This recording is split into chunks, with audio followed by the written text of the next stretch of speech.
Hello नमस्कार। आपका स्वागत है द लीडर में आज हम जानने की कोशिश करेंगे कि आज का जो ये यूथ है, खासकर जो ये मैट्रिक करने के बाद +1 में आता है, इसके माइंड में चल क्या रहा है। एक ऐसे स्टूडेंट्स की बात कर रहे हैं जो आईसीएसई छोड़ के सीबीएसई में आया है और जो आईआईटी की तैयारी कर रहा है।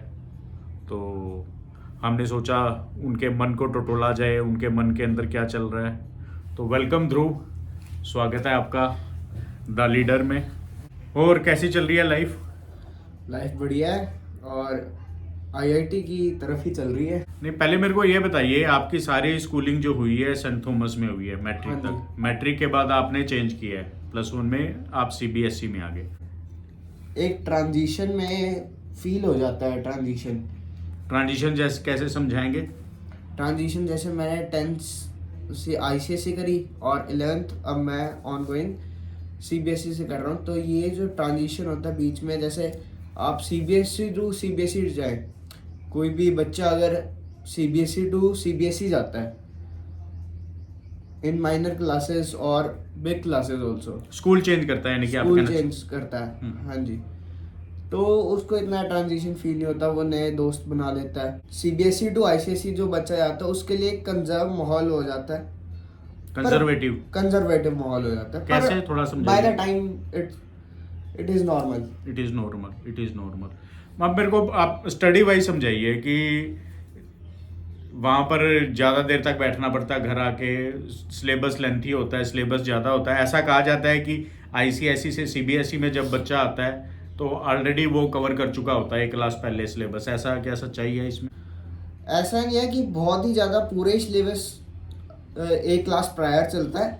हाँ, कुछ टॉपिक्स होते हैं, कुछ चैप्टर्स होते हैं जो हाँ हमारे को पहले से करवा दिए जाते हैं। और जैसे मेट्रिसेस एक चैप्टर आता है, वो सीबीएसई के 12th में है, वही आईसीएसई में वो 10th में आ जाता है। तो सिमिलरली मैथ में भी होगा, यही साइंस में भी होगा? हाँ जी। सब्जेक्ट्स सीबीएसई में कम है, पेपर एग्ज़ाम्स जिसे कहते हो वो कम है। आईसीएसई में पेपर ज़्यादा है, एग्ज़ाम्स ज़्यादा होते हैं। 10 सब्जेक्ट है तो 10 ही एग्ज़ाम्स होते हैं। चैप्टर्स हर सब्जेक्ट में ज़्यादा है। इंग्लिश में अगर आप बात करो, इंग्लिश एक ऐसा सब्जेक्ट है जैसे यहाँ के बच्चों को एनसीईआरटी पकड़ा दी जाती है, रट्टेबाजी चलती है पूरी तगड़ी सीबीएसई में। मैं ट्रांजिशन में जानना चाहूँगा आपसे, जो ट्रांजिशन आप बोल रहे हो कि आप ये कहना चाह रहे हो कि जब स्कूल चेंज करता है, ठीक है ना, वो सीबीएसई टू सीबीएसई भी करता है, पर जब आईसीएसई टू सीबीएसई करता है तो क्या चेंजेस फील कर रहे हैं आप? आईसीएसई में अगर आप एग्ज़ाम पैटर्न पे जाओ, थोड़ा थ्योरेटिकल पैटर्न पे जाओ, बहुत सारी चीज़ें मैटर करती है आईसीएसई टू सीबीएसई जाने में। सीबीएसई में एक्चुअली ये है कि थ्योरेटिकल बुक्स है, प्रैक्टिकल पे कोई काम नहीं है उनका, वही पुरानी बुक्स है, कोई नए ग्राफिक्स नहीं है। बच्चे को बस एनसीईआरटी रट के जानी है, और अगर उसने रटी रटाई उसका काम बढ़िया है तो वो 90+ ला रहा है। वहीं आईसीएसई में ये है कि देखा जाता है कि बच्चे को कितना आता है, एक एक्सप्लोरेशन होती है बच्चे की कि इस बच्चे को इतना आता है, लिखा उसने इतने में है, उतना उसे समझ में है कि if a student knows 50% of his syllabus, he has written 50% of his syllabus, then ICSE said कि उसे आ रहा है 50%। ठीक। बट सीबीएसई अगर 50% बच्चे को कर रही है तो सीबीएसई के लिए वो डल बच्चा है। वही आईसीएसई में हर बच्चे के ऊपर एक, क्या आप कह लो कि देख रेख होती है, वो पता चलता है आईसीएसई में कि हाँ ये चाहे 50% वाला बच्चा है चाहे 90% वाला बच्चा है, all the students are same. वहीं इंडियन एजुकेशन सिस्टम पे बोल लो, आप सीबीएसई पे बोल लो। मैं इसी पे आ रहा हूँ कि आईसीएसई और सीबीएसई मेन फ़र्क क्या है? सिलेबस ज़्यादा है, लेंथी है, मेहनत ज़्यादा है। तो जो भी बच्चा, चाहे वो स्टार्टिंग में, फर्स्ट में या फिफ्थ में आईसीएसई में आना चाह रहा है, हालांकि पेरेंट्स के लिए, हालांकि आप अलग अलग जगह से कंसल्टेशन लेते हैं, आप पॉलिसी मेकर से पूछते हैं, कई बार इंटेलेक्चुअल से पूछते हैं, कई बार टीचर से पूछते हैं कि आईसीएसई बढ़िया है कि सीबीएसई बढ़िया है। तो आज हम यहाँ ध्रुव से पूछेंगे जिन्होंने आईसीएसई में मैट्रिक किया और अब सीबीएसई में आएंगे।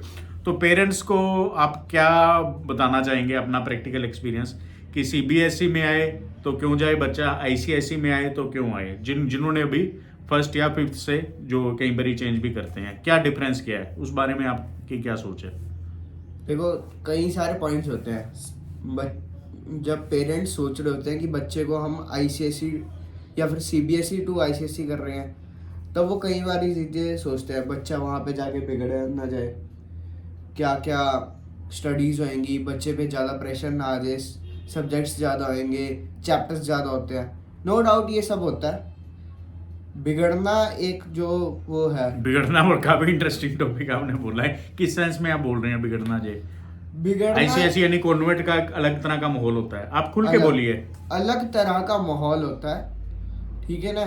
सीबीएसई से जब भी कोई बच्चा आईसीएसई में जाता है, उसे एक सॉफ्ट पैटर्न मिलता है, एक प्लेजरेबल पैटर्न मिलता है, और कुछ जैसे जो उसके वहाँ के बच्चों को आप देखो, ड्रामा आज तक सीबीएसई ने कभी लगाया ही नहीं होगा। अब लगाना शुरू कर रहे हैं, वो भी आईसीएसई को देख रेख करके, कि छोटी क्लासेस में नॉवल लगा दिया। बट आपको नॉवल किस क्लास से लगा था ड्रामा? मेरे को नॉवल जो लगा था वो 6th क्लास से लगा था। 6th क्लास से कौन सा था? ब्लैक ब्यूटी था, एक हॉर्स के ऊपर है।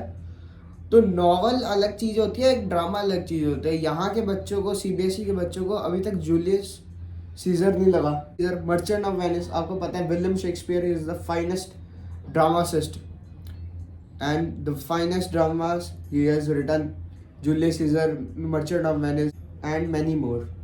तो ये बच्चों को नाम तक नहीं पता यहाँ पर। तो ये सब आप स्कूल में पढ़ चुके हैं मैट्रिक से पहले तक?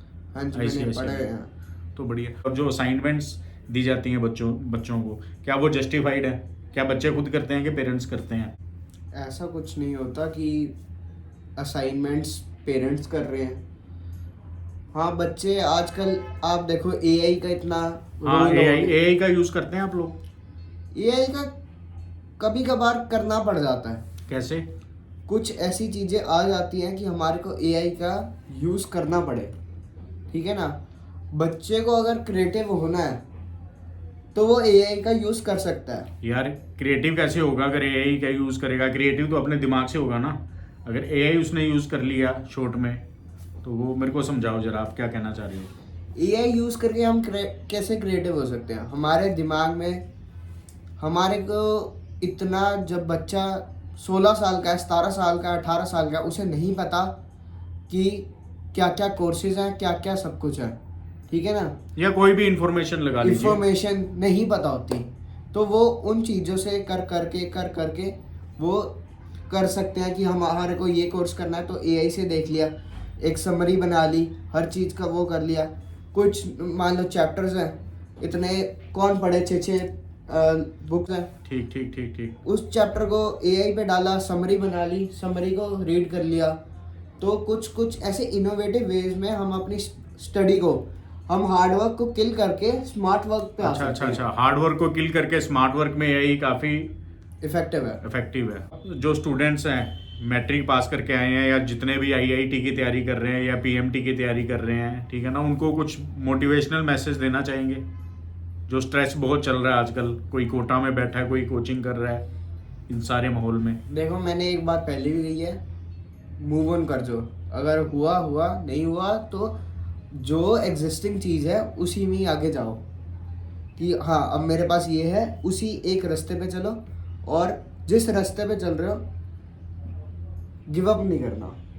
एक दिमाग में बांध लो कि मैंने गिव अप नहीं करना, और जो मेरे पास अभी मिल गई तो ठीक है ये। हाँ, जो मेरे पास अभी है, एक पाथ है कि यहाँ तक पहुँचने का एक पाथ है, जो वो पाथ है ना, उस पे ही चलो कि अब मेरे को उसी पे ही चलना है।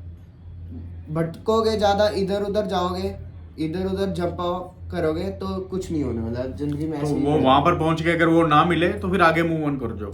हाँ जी। तो एक क्वेश्चन अभी भी अनआंसर रह गया कि जो टाइम तो बहुत कम है ना स्टूडेंट के पास, उसी टाइम में वो खेल भी नहीं पाता है। खेलते हैं आप, क्या खेलते हैं? आउटडोर गेम तो कोई बहुत कम लोगों की है, तो टाइम कैसे मैनेज हो रहा है? स्ट्रेस लेवल है बच्चों में? स्ट्रेस लेवल काफ़ी है। अगर आप बात करो 11th में 12th में दोनों में, IIT प्रेप में, सब में स्ट्रेस लेवल है और ये गुड भी है। गुड है स्ट्रेस? स्ट्रेस, अगर स्ट्रेस नहीं होगा बच्चों को, दे विल बी लीनियंट, कुछ कर नहीं पाएंगे आगे जाके। अच्छा। स्ट्रेस एक तरफ से हार्मफुल भी है और गुड भी है। अगर इतना ज़्यादा स्ट्रेस ले लोगे तो आजकल आप देख ही रहे हो क्या क्या हो रहा है। बच्चे सुसाइड कर रहे हैं कोटा में जाके। और उसमें तो आपका एक मंत्र जो इन्होंने दिया, IIT हो गया तो ठीक है यार, नहीं तो पहले से सोच रखा है IT में मूव कर जाऊंगा इधर, कुछ यानी कि एक ब्रॉडर वे में सोचना पड़ेगा स्टूडेंट्स को। हाँ जी, एक आउट ऑफ द कॉन्टेक्स्ट सोचना ही पड़ेगा, नहीं जब भी कुछ कर सकते हो, नहीं तो नहीं कर सकते। ठीक है, शुक्रिया। तो आज हमारे साथ है ध्रुव। तो ऐसे ही हम लाते रहेंगे फ्यूचर लीडर्स में यंगस्टर, खासकर स्टूडेंट्स को, कि उनके दिमाग में क्या चल रहा है ये जान सकें। तो अगले एपिसोड में फिर मिलेंगे, तब तक के लिए शुक्रिया।